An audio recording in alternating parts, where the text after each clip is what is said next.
Hello everyone, Gammon here. This week we'll be talking about Devil May Cry 5. Why? Because this game has taken so much of my time, I literally can't think about anything else.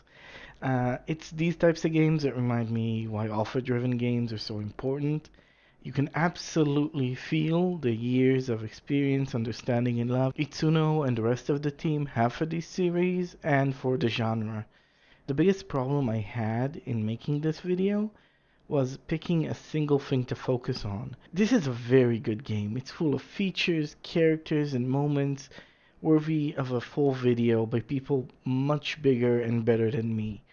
I could honestly speak about Devil May Cry 5 for hours.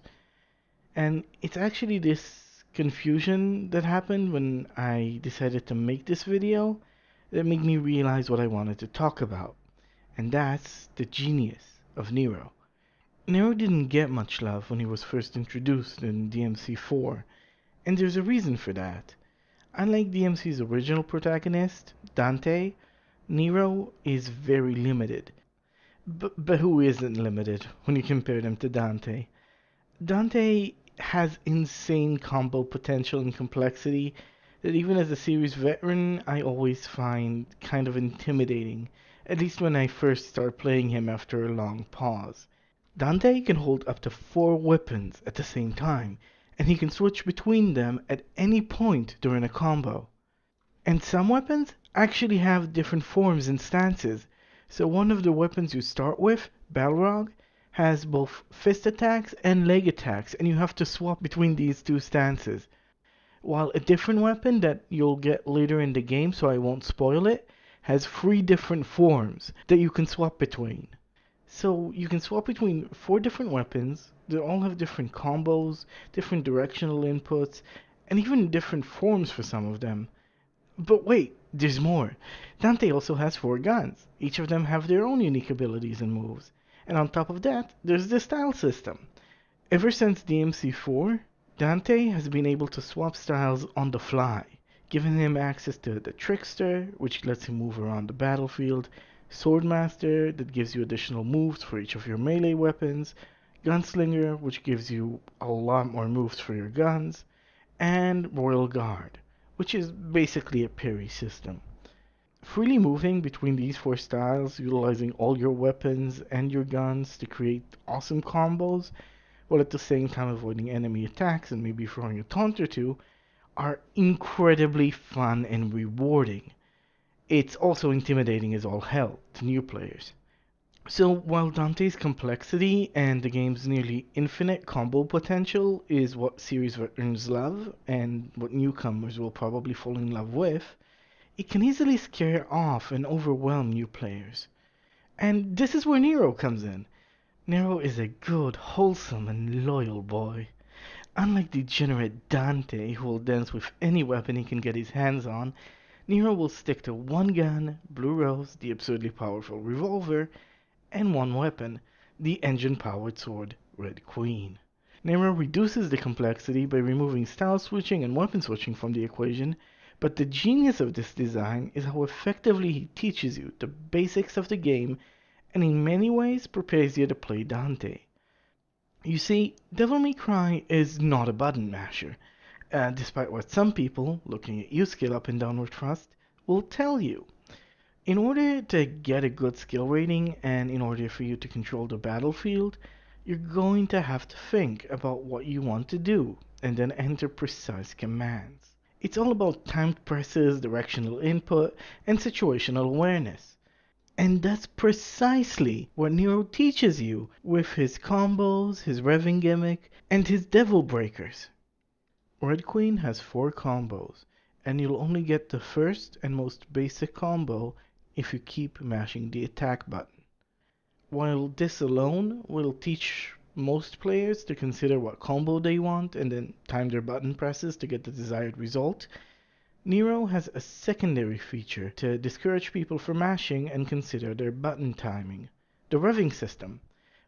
By pressing the left trigger button at the right time, you'll rev up Red Queen's engine, giving you access to special variations of your moves that will do more damage and generate more skill points.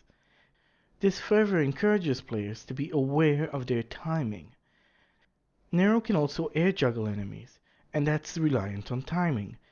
While executing his juggle combo is fairly easy, if you fuck it up and mash, he'll do his regular combo, which slams enemies down to the ground, the opposite of what you wanted to do. Nero also has the ability to pull enemies to him, a launcher, and a forward attack. All of these rely on directional input and are crucial for getting the most out of him. While Nero is much simpler than Dante, in a way he's also a lot more unforgiving. You don't have the ability to switch between weapons and styles blindly and hope something cool happens. For you to be good at playing Nero, you really need to master the basics of Devil May Cry.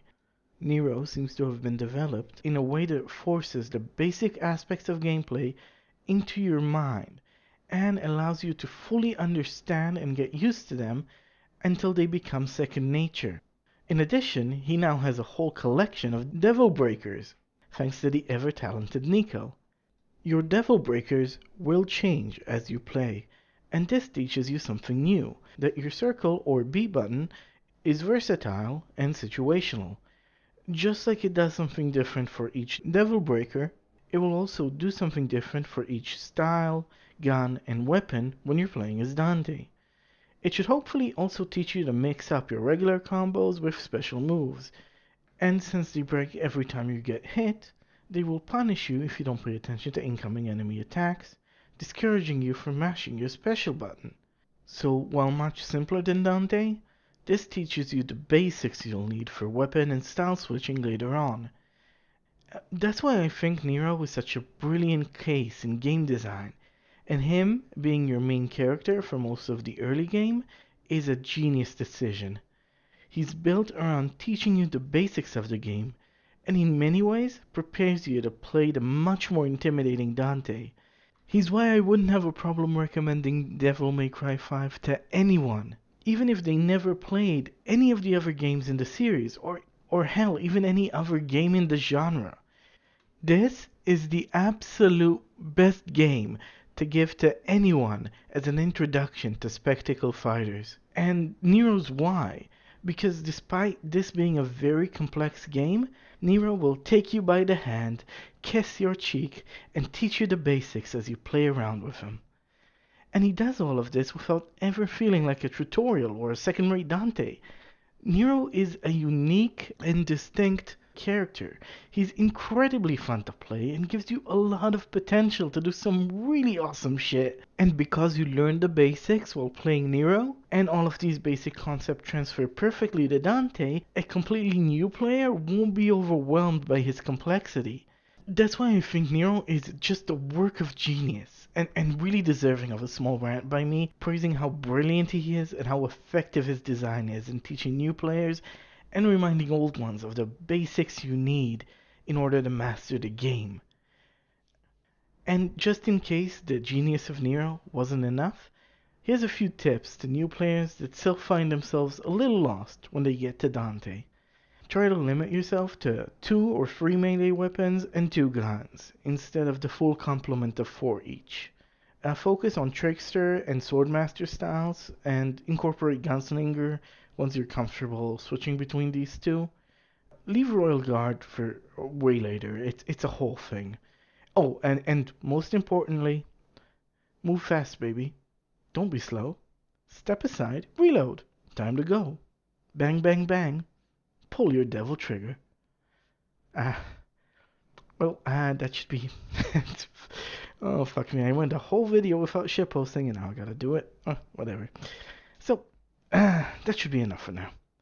Thank you all for watching, and hopefully you'll pick this game up. It's genuinely